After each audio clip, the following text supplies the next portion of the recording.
Hello, আজকে আমি কথা বলছি যে কোনো ইন্টারভিউতে ভয়ের উৎস কী।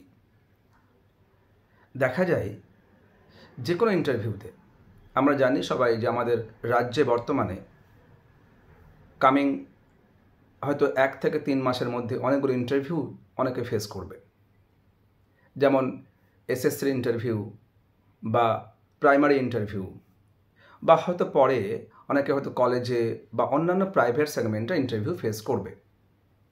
তো আমরা দেখেছি যে কোনো ইন্টারভিউ বোর্ডে বা যে কোনো পাবলিক সেগমেন্টে কথা বলার সময় একটা ফিয়ার বা একটা অ্যাংজাইটি কাজ করে, টেনশন কাজ করে। তো এই ফিয়ার বা টেনশন বা অ্যাংজাইটির উৎস কী? এটার উৎস হচ্ছে জাজমেন্টাল কন্টেন্ট। বিষয়টা কি সহজ করে বলি। দেখা যায় আমরা যার সামনে কথা বলবো হতে পারে কোনো একটা সুপিরিয়র, হতে পারে কোনো ইনফেরিয়র, বা হতে পারে কোনো একটা পাবলিক গ্যাদারিং।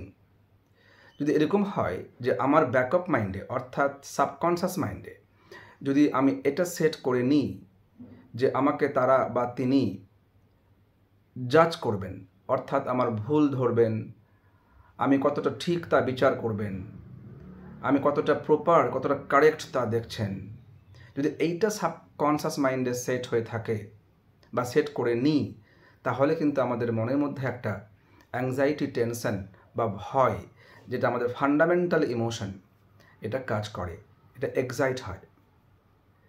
এটা খুবই ন্যাচারাল, এটা আনন্যাচারাল নয়। তবে এই ন্যাচারাল ফিয়ারটাকে বা টেনশনটা একটা বড় বাধা কথা বলার সময়। একে আমরা দূর করব কিভাবে? এর অনেকগুলো পদ্ধতি আছে, তার মধ্যে আমি একটা বলছি, হয়তো অনেকের উপকারে আসতে পারে। আমি যার সামনে কথা বলবো বা যাকে উদ্দেশ্য করে কথা বলবো, খেয়াল রাখতে হবে তাকে আমার চোখের সামনে একটা ব্লাইন্ড বা একটা ব্লার্ড ইমেজ তৈরি করতে হবে, যে তাকে আমি দেখতে পাচ্ছি না। মানে আমাকে আমার সাবকনশাস মাইন্ডে, ব্যাকআপ মাইন্ডে তার ইমেজটাকে ব্লার্ড করতে হবে। দেখা যাবে তাহলেই কিন্তু আমাদের কথা বলা, কন্টেন্ট অ্যানালাইসিস বা এক্সপ্লানেশন খুব ভালো করে ন্যাচারালি হয়। এটা সম্ভব কিভাবে? এটা একমাত্র সম্ভব প্র্যাকটিস করে।